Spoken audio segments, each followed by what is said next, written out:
우리가 인생을 살다 보면 좋은 일도 있고 나쁜 일도 있습니다.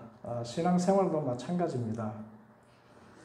신앙생활 하다 보면 좋은 때도 있고 나쁠 때도 있습니다. 이런 뻔한 사실을 말씀드리는 것은 이런 뻔한 사실을 우리가 잘 잊어버리기 때문입니다. 지금 우리에게 역경이 있으면 또한 하나님의 축복의 때도 있을 텐데 어떤 분들은 이 역경이 그냥 영원히 계속될 것처럼 절망하고 믿음이 흔들리는 것을 보기 때문에 그렇습니다. 또 우리가 하나님의 축복 가운데 있으면 또 언젠가는 역경이 오기 마련인데 역경의 기미가 보이기만 하면 낙심하고 하나님을 원망하고 불평하는 분들이 있기 때문에 그렇습니다. 하나님께서 자연을 운행하실 때 햇빛 비치는 날도 있지만 폭풍우 몰아치는 날도 있게 하셨습니다. 그래서 자연이 생육하는 거지요. 마찬가지로 하나님께서는 우리의 신앙생활을 복되게 하기 위해서 때로는 축복도 허락하시고 때로는 역경도 허락하십니다. 그래서 전도서를 쓴 솔로몬은 이렇게 말했습니다. 전도서 7장 14절에 좋은 때에는 기뻐하고 어려운 때에는 생각하여라. 하나님은 좋은 때도 있게 하시고 나쁜 때도 있게 하신다. 예수님께서도 이것을 말씀하셨어요. 먼저 이 고난에 대해서 말씀하셨습니다. 오늘 본문 전에 가이사랴 빌립보에서 베드로가 예수님을 그리스도라고 고백하지요. 그 이후에 제자들에게 이런 말씀을 하셨습니다. 마가복음 8장 34절 35절 나를 따라오려고 하는 사람은 자기를 부인하고 자기 십자가를 지고 나를 따라오느라 누구든지 제 목숨을 구하고자 하는 사람은 잃을 것이요 누구든지 나와 복음을 위하여 제 목숨을 잃은 사람은 구할 것이다. 예수님 따르려면 목숨같이 여기는 세상 가치관 버리고 세상에서 고난당할 것을 감내하고 주님을 따라야 된다. 십자가 지고 죽을 각오를 해야 된다. 그 말씀하신 것입니다. 이 고난에 대해서도 말씀했어요. 예수님 따르려면 고난이 있다. 고난이 있다. 그거 감내해야 된다. 그러니까 이 제자들이 듣는 이 제자들이 낙심이 되었습니다. 기운이 쭉 빠졌습니다. 야, 앞으로 주님 어떻게 따라갈까? 그러니까 곧바로 예수님께서 영광에 대해서 말씀을 하십니다. 그것이 오늘 1절 말씀입니다. 내가 진정으로 너에게 말한다. 여기에 서 있는 사람들 가운데는 죽기 전에 하나님의 나라가 권능을 떨치며 와 있는 것을 볼 사람도 있다. 죽음에 대해서 십자가만 있는 것이 아니라 지금 살아서도 하나님 나라의 영광을 볼 수 있는 사람이 있다. 그렇게 희망을 말씀하십니다. 물론 영적으로 주신 말씀이지요. 이것은 영생을 세상의 어떤 가치관보다 귀하게 여기고 정말 내 목숨보다 소중히 여기는 그런 이 가치관을 버리고 살면 오는 세상에서 뿐만 아니라 지금 이 땅에서 하나님 나라 영생을 기쁘며 누리며 살 수 있다 하는 이 말씀인데 이것을 주님께서 현실적으로 보여주셨어요.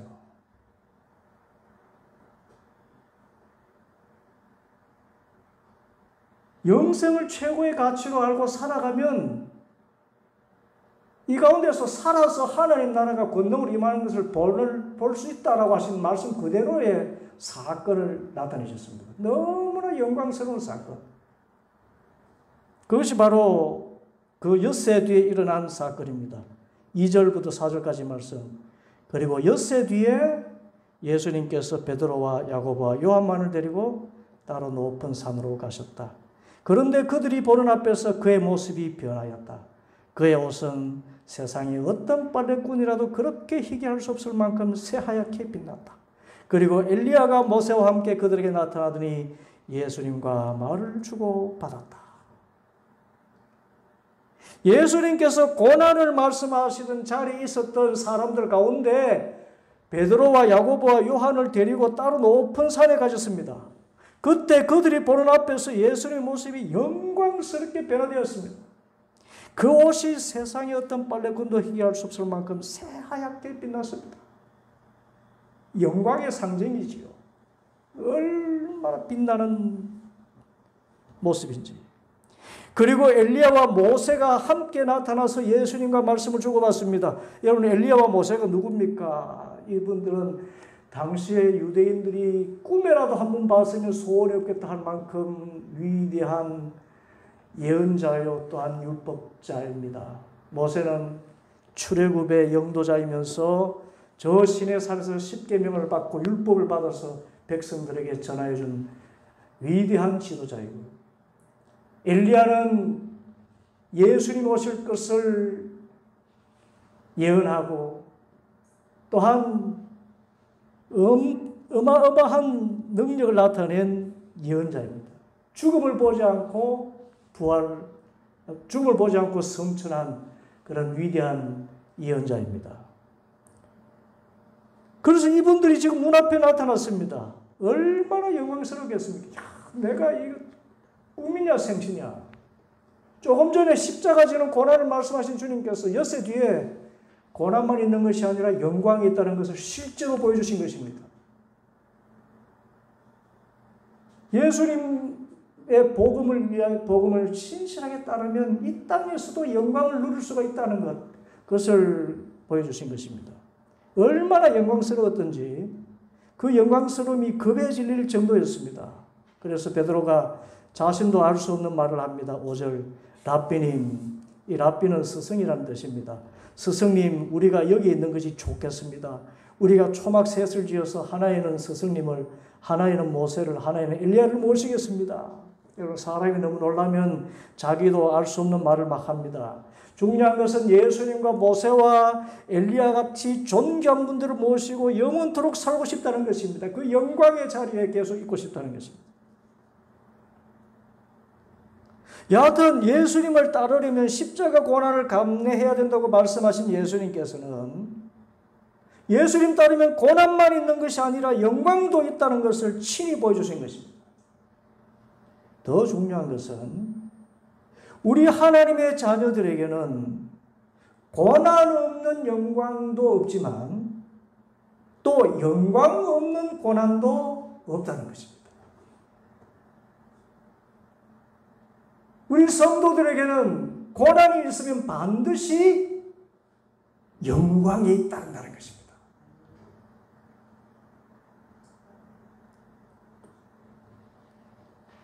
하나님의 자녀들이 겪는 고난에는 반드시 영광이 있다는가. 이것이 하나님 자녀들의 특권입니다. 궁극적으로 우리가 이 세상 끝나고 나면 어디로 갑니까? 천국 가요. 우리 인생은 해피엔딩으로 이미 써져 있습니다. 여러분, 우리의 미래에 대해서 염려할 필요 없고 우리 인생의 끝은 천국이에요. 아멘. 어떻게 하면 우리의 삶의 이야기를 재미있게 꾸며서 해피엔딩으로 마치느냐의 차이지, 우리 인생은 해피엔딩으로 이미 약속된 인생입니다. 그래서 하나님의 자녀들에게는 영광 없는 고난이 없어요. 이 세상에서 아무리 고생해도 마지막 결론은 저 영원한 하나님의 나라에 가는 것입니다.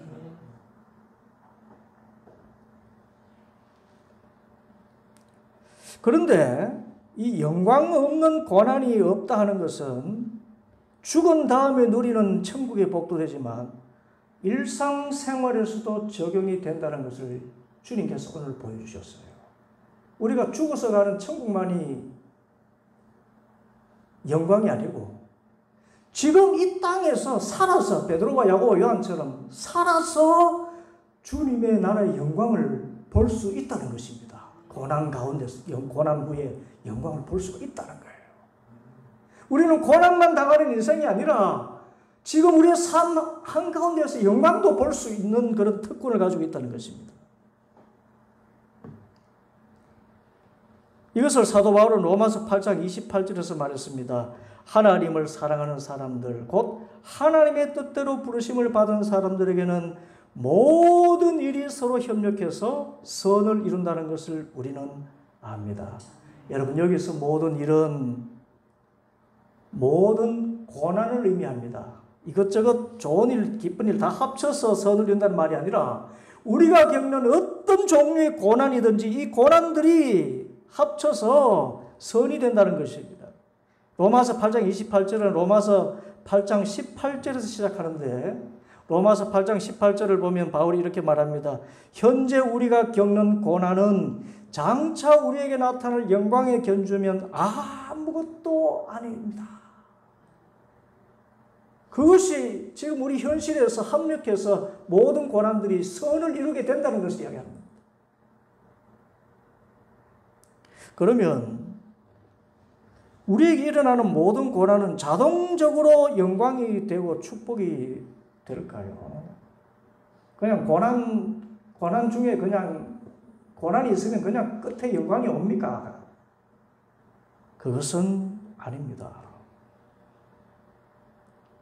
우리에게 닥치는 고난과 역경의 영광이 따르려면 지금 나에게 닥치는 고난에 내가 어떻게 반응하느냐, 이것이 영광과 축복을 가져오느냐, 이보다 더 심한 고난 가운데서 헤매게 되느냐를 결정합니다. 고난에 어떻게 반응하느냐, 고난이 올 때 어떻게 대처하느냐. 그래서 이 고난을 잘못 처리하면 고난과 역경 이후에 더 큰 고난과 역경이 따라오고 그렇게 될 수도 있습니다. 그러면 고난과 역경을 영광과 축복으로 만들기 위해서는 어떻게 반응해야 될까요? 첫째는 고난을 당연한 것으로 여겨야 되는 것입니다. 우리 인생에 고난은 당연한 것이다. 오늘 본문에 보면 베드로와 다른 제자들이 높은 산에서 예수님의 모습이 영광스럽게 변하는 모습을 본 후에 산에서 내려올 때 예수님께서 말씀하십니다. 9절에 인자가 죽은 사람들 가운데서 살아날 때까지는 본 것을 아무에게도 이야기하지 말아라. 왜 이렇게 말씀하시는가 하면은 그런 신비하고 놀라운 일을 그런 차원의 세계를 모르는 세상 사람들에게 말하면은 제자들을 미친 사람으로 조롱하거나 예수님을 아주 어떤 그 광신도의 어떤 그 수괴라고 생각하면서 주님의 사역을 방해할 수 있기 때문이었습니다. 그런데 제자들은 이 말씀 가운데 한 부분을 떼어서 서로 묻기를 10절에 죽은 사람들 가운데서 살아난다는 것이 무슨 뜻인가 그랬습니다. 그리고 예수님께 묻습니다. 11절 어찌하여 율법학자들은 엘리야가 먼저 와야 한다고 합니까? 앞뒤가 맞지 않는 말 같은데 제자들이 이렇게 묻는 것은 이런 뜻입니다. 그리스도이신 예수님께서 도대체 왜 죽어야 합니까? 그리고 죽은 사람들 가운데서 살아난 이유가 무엇입니까? 아니, 살아날 거면 그냥 계속 살아 계시면 되지. 왜 죽습니까? 죽지 않으면 안 됩니까? 아직도 고난 없는 영광을 이야기하는 것입니다. 그리고 엘리야의 물은 대해서 물은 것도 마찬가지입니다. 여러분, 산에서 예수님을 만난 엘리야는 예언자지요. 그런데 이 엘리야가 이 산에 나타난 이유는 이 엘리야에 대해서 예언한 책 가운데 말라기 4장 5절 보면은 주의 크고 두려운 날이 이르기 전에 내가 너희에게 엘리야 예언자를 보내겠다. 그래서 그리스도가 오시기 전에 엘리야 선지자를 보내겠다는 약속의 말씀이 있었기 때문에 그 엘리야를 보낸 것입니다. 그래서 당시 유대인들과 제자들은 엘리야를 기다리고 있었습니다. 그런데 제자들이 기대하는 엘리야는 그들이 기대하던 그리스도처럼 고난 없는 영광의 승리자였어요. 좀 전에 말씀드렸지만 엘리야 선지자들은 어떤 선지자입니까? 이분은요, 한 번 기도하니까 3년 동안 그 땅에 비가 내리지 않아요. 또 기도하니까 비가 억수처럼 쏟아집니다. 그리고 기도하니까 하늘에서 불이 막 임하는 겁니다. 그리고 돌아가실 때 그냥 죽으시지 않으셨습니다. 하나님께서 불병거와 불말을 보내셔가지고 회오리 바람 가운데서 살아있는 채로 성천했습니다. 새로운 몸으로 변화돼가지고. 그러니까 이분에게는 실패가 없어요. 이분은 승리밖에 없는 분입니다. 그래서 물은 것입니다. 아니 엘리야가 먼저 오고 나서 그리스도가 온다고 그랬는데 그 엘리야, 우리가 생각하는 엘리야는 고난이라는 것을 모르는 선지자인데 그리스도도 고난이 없어야 될 것 아닙니까? 그런 뜻이에요. 그래서 죽은 사람들 가운데서 다시 살아나신다는 말씀이 마음에 남아 있는데 자신들이 본 엘리야가 그런 죽음과는 상관없는 사람인데 그 산에 나타나는 것이 이해가 되지 않는 것입니다. 여전히 고난 없는 영광에 대해서 생각할 뿐입니다. 그때 예수님께서 말씀하십니다. 12절 확실히 엘리야가 먼저 와서 모든 것을 회복한다. 그런데 인자가 많은 고난을 받고 멸시를 당할 것이라고 기록한 것은 어찌 된 일이냐? 내가 너에게 말한다. 엘리야는 이미 왔다. 그런데 그를 두고 기록한 대로 사람들은 그를 함부로 대하였다. 예수님이 지금 누구를 말하는 것 같습니까? 세례자 요한에 대해서 말씀하고 있는 거예요. 세례자 요한이 성경에 예언한 바로 그 엘리야인데 그런데 제자들이 이해하지 못했다는 것입니다. 왜냐하면 엘리야는 불멸의 존재인데 세례자 요한은 비참하게도 목에 베어 순교하고 말았지 않습니까? 그래서 예수님 말씀은 이렇습니다. 그리스도가 고난을 당한다면 엘리야도 고난을 당해야 된다. 이 고난을 받고 죽은 세례 요한이 바로 엘리야다. 그리스도의 영광, 선지자의 영광은 고난에 따르는 영광이다. 고난 없는 영광은 없다.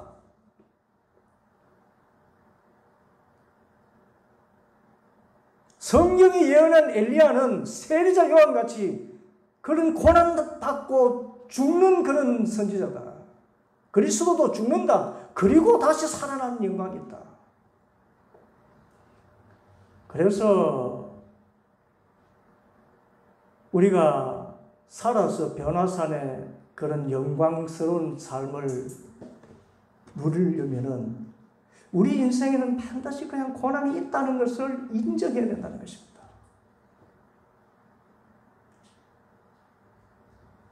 고난 당하기가 여러분 싫지만은 앞으로 여러분의 삶에 고난 없는 삶이 이어지기만을 저는 바랍니다. 그러나 인생이 그렇지 않아요. 예기치 않았던 고난이 다가올 것입니다. 그러나 그때 어떻게 생각하라고요? 이런 고난은 당연한 것이다. 당연한 것이다. 그래야 이 고난 끝에 영광을 얻을 수가 있어요. 왜 이런 고난이 왔어? 라고 의심하고 회의하고 낙심하면 절대로 영광을 얻을 수가 없습니다. 고난이 올 때 어떻게 하라고요? 당연한 것이다. 누구에게나 올 수 있는 것이다. 둘째로 우리가 고난 끝에 영광을 얻으려면 고난 가운데 기뻐해야 됩니다. 대단한 역설이죠. 성도의 고난이 반드시 영광으로 끝나기 위해서는 우리는 기뻐해야 된다고 성경은 전합니다. 야고보서 1장 2절부터 4절 나의 형제 자매 여러분 여러 가지 시험에 빠질 때에 여기서 시험은 고난이지요. 그것을 더할 나위 없는 기쁨으로 생각하십시오. 여러분은 믿음의 시련이 인내를 낳는다는 것을 알고 있습니다. 여러분은 인내력을 충분히 발휘하여 조금도 부족함이 없이 완전하고 성숙한 사람이 되십시오. 여러분, 고난 끝에 영광이 온다는 것을 믿는 사람은 인내합니다. 그렇죠? 이 고난 끝에 영광이 온다는 것을 아는데, 믿는데, 어떻게 인내하지 않을 수가 있어요? 이를 악물고 참는 것이 아닙니다. 기뻐하며 인내합니다. 그리고 인내를 통해서 조금도 부족함이 없이 완전하고 성숙한 사람이 된다고 그렇게 이야기합니다. 여러분, 이 세상에서 조금도 부족함이 없고 완전하고 성숙한 사람은 누굽니까? 예수님이에요. 그래서 이 고난 끝에 우리의 인격이 어떻게 된다는 겁니까? 예수님을 닮게 된다. 이보다 영광스러운 게 어디 있어요? 예수님처럼 영광스러운 모습. 이 세상에 어떤 빨래꾼도 희귀할 수 없을 만큼 하얗게 빛나는 옷을 입으신 예수님과 같은 모습으로 우리가 변하는 그 연단의 시간들이 바로 고난이라는 거예요. 그래서 이 고난이 지나고 나면 나는 예수님처럼 영광스러운 인품으로 변화될 것이라는 그 기대. 그래서 그 가운데서 고난 가운데서 기뻐하는 것입니다. 야, 주님께서 나를 성숙하게 하셔서 예수님처럼 영광스러운 인품을 갖게 하시겠구나. 그러므로 시련이 올 때 여러분 기뻐할 수 있기를 바랍니다. 역설적인데요. 그래야 고난이 영광이 돼요. 예수님도 이런 말씀을 하십니다. 마태복음 5장 11절 12절 너희가 나 때문에 모욕을 당하고 박해를 받고 터무니없는 말로 온갖 비난을 받으면 복이 있다. 너희는 기뻐하고 즐거워해라. 하늘에서 받을 너희의 상이 크기 때문이다. 너희보다 먼저 온 예언자들도 이와 같이 박해를 받았다. 우리가 고난 가운데 인내하면 예언자들이 받을 상과 같은 하늘의 상이 기다리고 있다는 것입니다. 특별히 예수님 때문에 모욕받고 예수님 가치관 때문에 살다가 세상에서 이런저런 수치를 당하고 조롱을 당하고 멸시를 당하면 불이익을 당하면 오히려 그때 기뻐해라. 왜냐하면 우리 예언자들도 그렇게 박해를 받았는데 하늘의 상이 그보다 큰 상을 받은 분들이 없다는 것입니다. 고난과 역경은 자동적으로 천국의 상으로 바뀌는 것이 아니라 고난 가운데 기뻐할 때 이것이 하늘의 상이 되는 축복을 누리는 것입니다. 그러므로 여러분이 주어진 고난을 낭비하지 마시기 바랍니다. 고난 가운데 슬퍼하고 낙심하고 좌절하면 하늘의 상이 없어요. 예수님처럼 성숙해지지도 않습니다. 그리고 영광도 오지 않습니다. 그 고난이 더 큰 고난으로 이어집니다. 이 얼마나 어리석은 일입니까? 고난 가운데 슬퍼하고 좌절하고 낙심해버리면 아무 이익이 없는 고난으로 끝나고 마는 거예요. 그래서 여러분에게 온 고난을 영광을 얻는 기회로 생각하고 이때를 어떻게 해야 된다? 기뻐해야 된다. 여러분 고난을 올 때 기뻐하세요. 대단한 역설인데.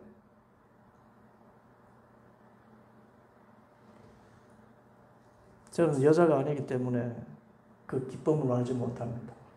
여자가 해산할 때가 되면 그 고통을 인하여서 막 근심하고 불안해합니다. 그런데 아이를 낳고 나면은 그때까지 모든 근심과 고통을 다 잊어버린다 그랬습니다. 성경에. 생명이라는 영광을 얻어요. 그래서 9달을 그 뱃속에서 입덧하면서 무거운 몸으로 살이 트면서 그렇게 견뎌내는 거예요. 그것도 기쁘게 견뎌냅니다. 임산부가 왜 내가 임신했어? 그러면서 막 짜증내고 화내고 그렇게 하는 임산부 봤습니까?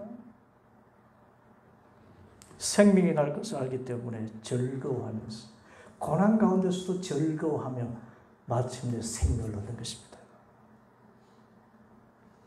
고난이 결코 기쁘지 않겠지만 고난 끝에 영광이 온다는 믿음으로 기뻐할 수 있기를 바랍니다. 그래야 돼요. 그래야 고난 끝에 영광을 얻지. 안 그러면 그냥 고난이 계속 그냥 고난입니다. 그냥. 마지막 세 번째로 고난 끝에 영광을 얻으려면 기도해야 됩니다.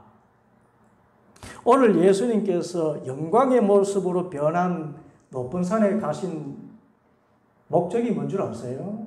누가복음에 보면 기도하러 가셨다 그랬습니다.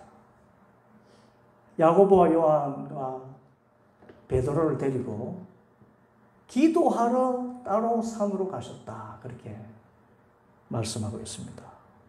예수님께서 기도하러 산에 가셨을 때, 그리고 제자들이 기도하러 예수님을 따라 산으로 갔을 때 십자가 이후에 부활하시는 영광을 앞당겨 보실 수 있었습니다. 부활하면 그런 흰 옷을 입고 영광스러운 모습으로 변화된다는 것을 제자들에게 보여주시고 예수님의 모습을 통해서 친히 볼 수 있게 하신 것입니다.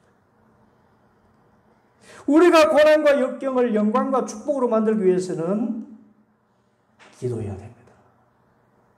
예수님이 그렇게 하셨어요. 히브리서 5장 7절에서 8절, 예수님께서 육신으로 세상에 계실 때에 자기를 죽음에서 구원하실 수 있는 분께 큰 부르짖음과 많은 눈물로서 기도와 탄원을 올리셨습니다.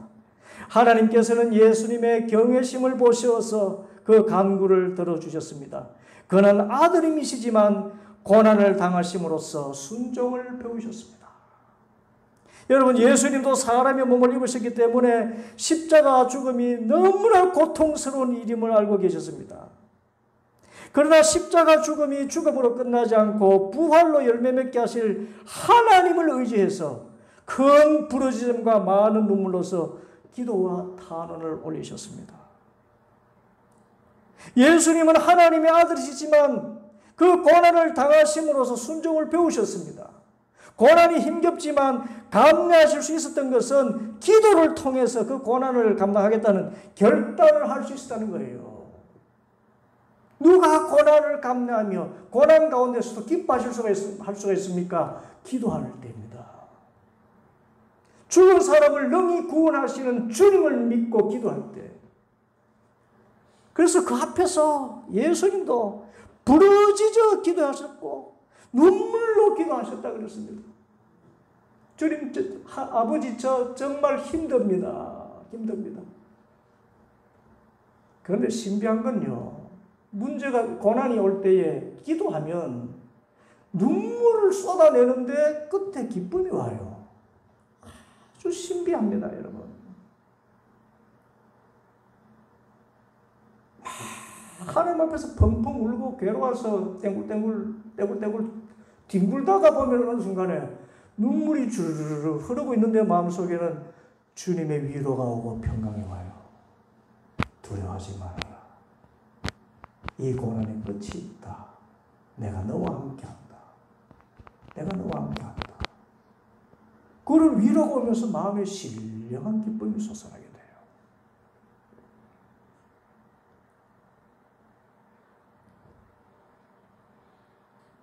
자연인으로서 우리는 스스로 고난을 감내할 수 없습니다. 스스로 고난을 감내한다면 그러면 이를 악물고 참는 것밖에는 다른 인내의 모습이 없어요. 그런데 고난 가운데서도 기뻐하면서 감내할 수 있는 것은 기도밖에 없습니다.